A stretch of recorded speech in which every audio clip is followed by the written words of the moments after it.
بخاری شریف کی حدیث، حضرت ابو ہریرہ رضی اللہ تعالیٰ عنہ اس کے راوی ہیں، فرماتے ہیں کہ جب اللہ تبارک و تعالیٰ کو کسی سے محبت ہو جاتی ہے، اللہ تبارک و تعالیٰ کو کسی سے محبت ہو جاتی ہے اور محبت کی بنا پر اس شخص کو رب اپنا دوست بنا لیتا ہے، اپنا ولی بنا لیتا ہے، تو ولی بنانے کے بعد حضرت جبریل کو طلب کرتا ہے، اور جب حضرت جبریل بارگاہ خداوندی میں حاضر ہوتے ہیں تو اللہ تبارک تعالیٰ فرماتا ہے اے جبریل فلاں بن فلاں بندے سے، اس کا نام بھی آتا ہے، اس کے باپ کا نام بھی آتا ہے، اور رب جبریل سے فرماتا ہے کہ اے جبریل فلاں بن فلاں بندے سے مجھے محبت ہو گئی ہے، میں نے اسے اپنا دوست بنا لیا ہے، اے جبریل تم بھی اس سے محبت کرو، اے جبریل تم بھی اس سے محبت کرو۔ تو پھر حدیث کریمہ کے الفاظ ہیں کہ حضرت جبریل بھی کہتے ہیں کہ مولا جس سے تجھے محبت ہو گئی ہے جبریل بھی اس سے محبت کرتا ہے۔ اب حکم ہوتا ہے کہ اے جبریل تمام آسمان کے فرشتوں میں ندا کر دو کہ فلاں بن فلاں بندے سے اللہ تبارک تعالیٰ کو محبت ہو گئی ہے، اے فرشتوں تم بھی اس سے محبت کرو۔ تو اب جبریل جاتے ہیں، اسرافیل کو خبر دیتے ہیں، اسرائیل کو خبر دیتے ہیں، میکائیل کو خبر دیتے ہیں، حتیٰ کہ آسمان پہ جتنے فرشتے ہیں تمام کو خبر دیتے ہیں اور کہتے ہیں کہ رب کائنات کو فلاں بن فلاں بندے سے محبت ہو گئی ہے، اے آسمان کے فرشتوں تم بھی اس سے محبت کرو۔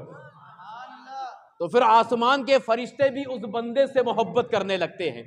اس کے بعد حکم ہوتا ہے جبریل زمین کی طرف جاؤ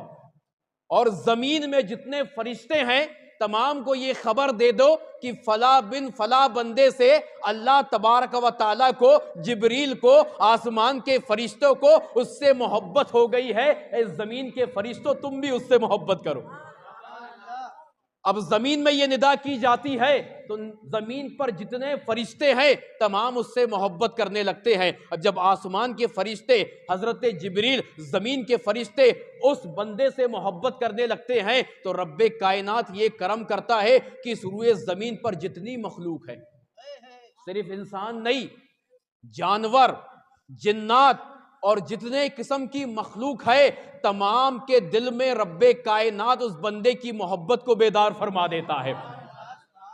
تو پتہ چل گیا، بات ثابت ہو گئی کہ آج جو امڑتے ہوئے سیلاب کی طرح حضرت بابا تاج الدین کی بارگاہ میں جا رہے ہیں، یہ یوں ہی نہیں جا رہے ہیں، رب کائنات نے ان کے دل کو حضرت بابا تاج الدین کی درگاہ کی طرف متوجہ کر دیا ہے، اس لیے بے ساختہ محبت میں وہ حضرت بابا تاج الدین کی بارگاہ میں کھنچے چلے جا رہے ہیں، کھنچے چلے جا رہے ہیں۔ تو جب رب کائنات کسی کو پسند فرما لیتا ہے، کسی کو اپنا نیکوکار بندہ بنا لیتا ہے تو اس روئے زمین پر جتنی مخلوق ہے تمام کے دل میں اس کی محبت کو پیدا فرما دیتا ہے۔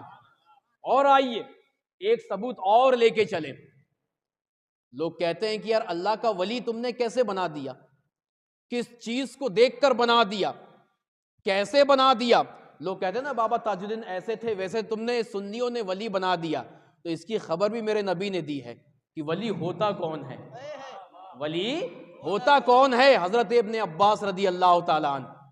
سنن نسائی کی حدیث کریمہ ہے اور دیگر احادیث کی کتب کے اندر یہ حدیث ہے، اور راوی حضرت ابن عباس رضی اللہ تعالیٰ عنہ ہیں۔ آپ فرماتے ہیں کہ میں نے اللہ کے رسول سے سنا کہ صحابہ اکرام بیٹھے ہوئے تھے،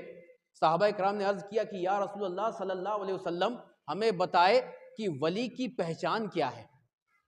ولی کی پہچان کیا ہے، ولی کو پہچانے کیسے؟ تو اللہ کے رسول نے ارشاد فرمایا اے میرے صحابہ سنو سنو، ولی وہ ہوتا ہے کہ جس کے چہرے کو دیکھ کر خدا یاد آ جائے،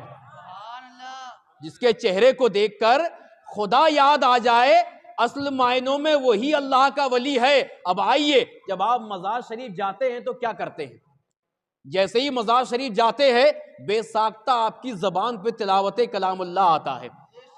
جب آپ اللہ کے ولی کی مزار پہ جاتے ہیں، بے ساختہ آپ کے لبوں پہ ذکر خدا ذکر نبی آتا ہے، تو جب ذکر خدا ذکر نبی آپ کی زبان پہ آ جائے اور خدا یاد، تو یہی تو نشانی ہے، قرآن پڑھو گے تو خدا یاد آئے گا، ذکر کرو گے تو خدا یاد آئے گا، نعت نبی پڑھو گے تو رسول یاد آئیں گے۔ تو جس جگہ جانے سے اللہ اور اس کا رسول یاد آ جائے، اصل معنوں میں وہی تو اللہ کا ولی ہے۔ سبحان اللہ، نعرہ تکبیر، نعرہ رسالت، جشن سرکار تاج الاولیاء۔ تو میرے نبی نے برسوں پہلے خبر دے دی، اللہ کا ولی وہ ہوتا ہے جس کو دیکھ کر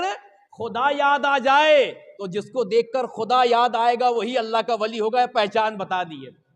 تو جب اللہ کے ولی کو دیکھو گے تو خدا یاد آئے گا، خدا یاد آئے گا تو نماز یاد آئے گی، خدا یاد آئے گا تو روزہ یاد آئے گا، خدا یاد آئے گا تو پھر جتنے رب کائنات نے احکام نازل فرمائے سب یاد آئیں گے۔ اسی کا نام ولی ہے کہ ولی تم کو رب کائنات کی احکام کی طرف متوجہ کر دے، وہی اصل معنوں میں اللہ کا ولی ہے۔ مگر آج ولی کے نام پہ بہت گھوم رہے ہیں، یہ نہیں کہ 10 انگلیوں میں 10 انگوٹھی پہن لے اور کہے کہ میں اللہ کا ولی ہوں، بڑے بڑے بال لگا لے اور کہے کہ میں اللہ کا ولی ہوں، اور پھر لوگ اس کی طرف متوجہ ہو اور پھر وہ اللہ کا ذکر نہ کرائے، کیا کرے، سٹے کا نمبر دے، لاٹری کا نمبر دے، اور پھر لوگ اس کو کہیں کہ اللہ کا ولی ہے۔ تو یہ اصل معنوں میں اللہ کا ولی نہیں ہوتا ہے۔ اللہ کا ولی وہ ہوتا ہے جس کو دیکھ کر خدا یاد آ جائے، خدا کا ذکر زبانوں پہ آ جائے۔